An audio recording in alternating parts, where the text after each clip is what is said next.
Automated counting machines, pwedeng ma-hack? What? Alright, kinasuhan ako ng Comelec dahil sa isang video kung saan pinag-uusapan ko yung kahinaan ng automated counting machines or ACM at pwede ba silang ma-hack? Ito po si Attorney Harold Respicio at kinasuhan ako ng Comelec at ipapadisbar din daw nila ako at tatanggalin din daw yung lisensya ko bilang CPA mula sa PRC. Wow, nakakatakot, alright?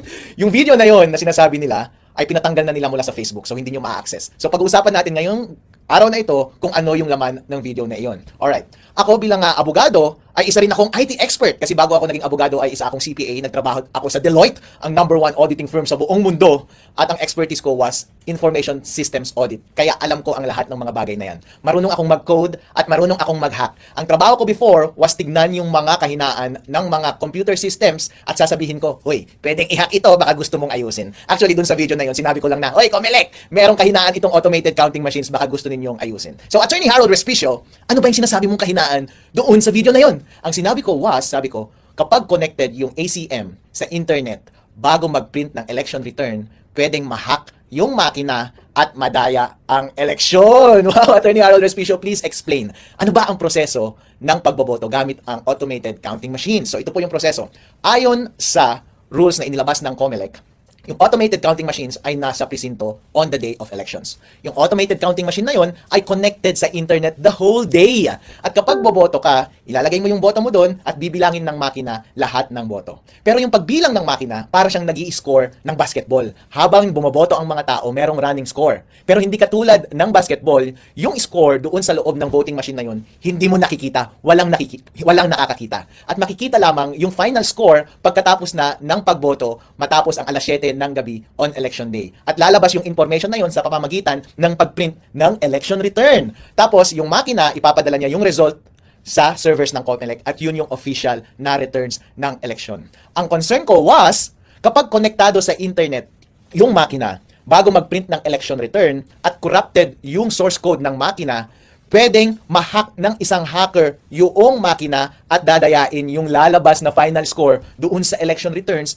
at madadaya yung resulta ng election. Yun po ang puntos ko doon sa video na iyon. So, Attorney Harold Respicio, bakit pwede bang mabago yung source code ng isang makina? Well, ang binanggit ko doon sa video was, pwede, on principle, basta may physical access ka sa makina. Bilang eksperto sa IT, ikaw din, kapag bumibili ka ng gadget mo doon sa Green Hills, di ba? Kapag nakaw yung cellphone na yun or nakaw yung laptop, pag dadalhin mo doon, babaguhin na nila yung source code ng computer na yun, kahit may password pa yung device na yun. Kasi, ang basic principle ng information system security is, basta may physical access sa device, ang isang masamang tao at gusto niyang baguhin yung source code ng makina na yun, pwede mong mabago yung source code ng makina na yun. So, on principle, ang mga makina ng pagboto, basta merong access ang tao dyan, pwedeng mabago yung source code. Ngayon, ang diniscuss ko doon sa video was, sige, sinesecure nga ng Comelec lahat ng makina na iyon.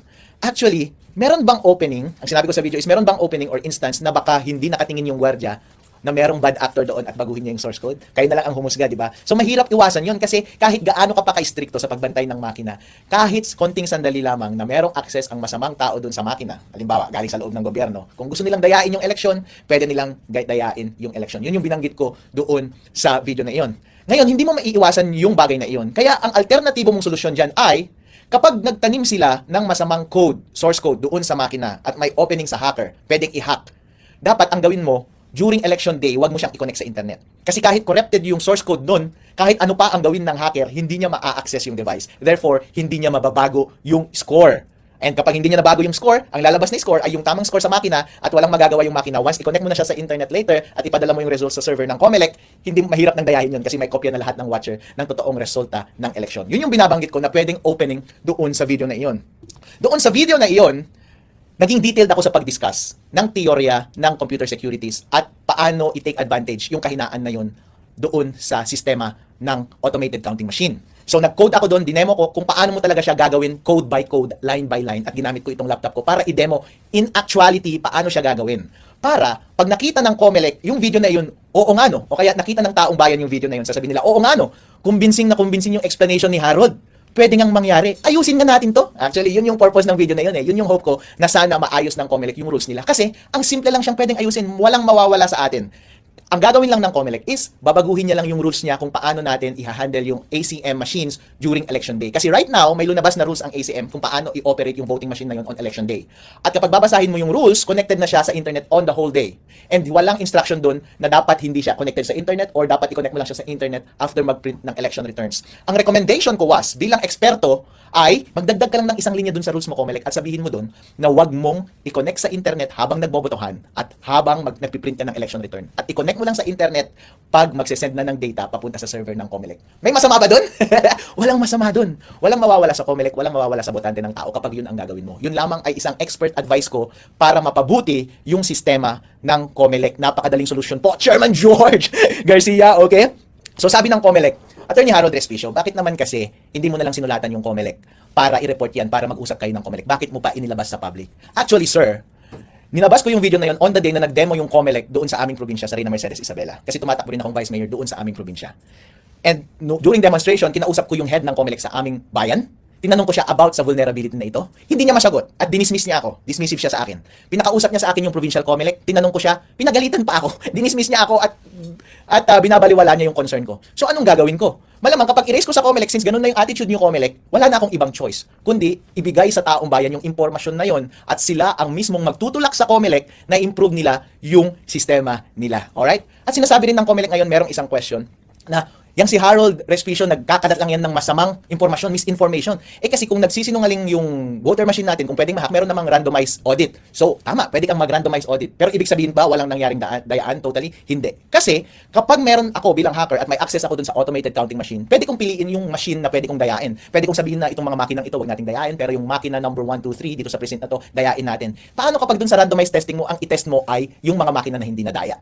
The only way na pwede mo lang masabi na totally na walang nangyaring dayaan sa election is i-test mo lahat ng voting machine at i-secure mo lahat ng resibo ng boto doon sa ballot box na yon. At dapat isa-isahin mo kung nagmamatch lahat ng ballot box at saka yung resulta ng boto. Since hindi ginagawa ng COMELEC, hindi nila pwedeng i-discount yung possibility na pwedeng madaya yung election. Yun yung point ko po doon sa video na iyon.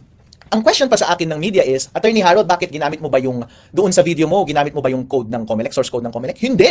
Wala akong kopya ng source code ng COMELEC, wala akong kopya ng firmware ng voting machines, wala akong access sa voting machines, hindi ko alam. Pero lahat kasi ng prinsipyo ng lahat ng information systems katulad ng mga ACM ay pare-pareho lamang yan. Ang dinemo ko lang doon ay, kapag ako ay isang eksperto, ganito ang pwedeng mangyari para maayos itong sistema ng COMELEC. So, dinemonstrate ko doon kung saan yung mahina na parte. Kapag ako yung masamang individual na gustong dayain yung makina, ipinakita ko doon kung paano mo talaga i-code. Gamit ang ibang source code, gamit ang ibang equipment, ang ginamit ko lang na equipment is yung laptop ko, hindi yung actual voting machine. Pero, ang prinsipyo ng pandaraya ng mga makina, ng pagmanipulate ng mga makina ay pare-pareho lamang. Yun lang yung dinedemonstrate ko. In as much as pwede kong i-demonstrate sa kahit na kaninong tao yung mga vulnerability ng kahit na anong gadget. Pero hindi ako nagkaroon ng access sa source code ng COMELEC at yung firmware ng automated counting machines. So yun. At yun nga, pina-down na ng COMELEC yung dalawang video yun na nasa Facebook na nakapost. Ngayon ko lang na-realize na yun pala ang dahilan. Kasi sabi ng Facebook, sabi ko bakit ninyo tinanggal itong mga videos na ito? Sabi ng Facebook sa akin, kasi may nag-report na nagva-violate ka daw ng batas. Eh sabi ko, freedom of speech yan. Kaya ako nagsasalita tungkol dito is gusto kong inform yung tao. Dahil kapakanan nila ito, demokrasya nila ito, para sa integridad ng halalang 2025. At sana marinig ng COMELEC para magbago ng rules yung COMELEC. Actually, tinanong ako ng media kanina, so Harold, ano ang response mo dito sa mga kasong gagawin sa'yo? Kasi ipapadisbar ka pa daw sa Supreme Court at tatanggalin ka pa daw ng lisensya mo bilang Certified Public Accountant dyan sa PRC. So anong response mo? Eh talagang ganyan ang buhay, wala tayong magagawa. Eh kung gusto nila, kunin na rin nila yung aso ko kasi gusto na naman nilang sirain ang buhay ko. Pero ang bottom line is, Chairman George Garcia, pagkakataon mo to na patunayan ang iyong sarili. Legacy mo ito. Hindi ko alam kung ito ang una o huli mo bilang chairman ng COMELEC. Gusto mo bang matandaan bilang chairman ng COMELEC na nagpapatahimik sa mga concerned citizen na gusto lamang ng tapat na eleksyon? Or gusto mong makilala bilang isang professional at mature na commissioner na nakikinig ng feedback, especially mula sa expert, at titignan mo yung sistema mo kung tama ba o mali. At kung tama, babaguhin mo. At kung hindi naman totoo yung sinasabi ni Attorney Harold Respicio, and then let the public judge for themselves. Dahil pinakamahalaga po lahat ang kalayaan ng tao na magsalita. Nangyari na po ito paulit-ulit sa maraming gobyerno sa buong mundo, kung saan merong mga taga-tuligsa sa gobyerno at pinapatahimik nila yung taong iyon. Pagdating sa huli, ang talo ay yung mga abusadong gobyerno na iyon. Pagdating sa huli, ang katotohanan pa rin ang lalabas. Kaya advice ko sa COMELEC ay, kung sa tingin ninyo aatras ako sa impormasyon na to or aatras ako sa kandidasiya ko bilang Vice Mayor ng Reyna Mercedes ng Isabela, well, hindi ko gagawin yun dahil nagtitiwala ako sa ating batas na ang tama at ang karapatan nating mga individual na malaman ang lahat ng transaksyon ng gobyerno ang siyang magwawagi sa huli. So yan po, ako po si Attorney Harold Respicio and this is The Respicio!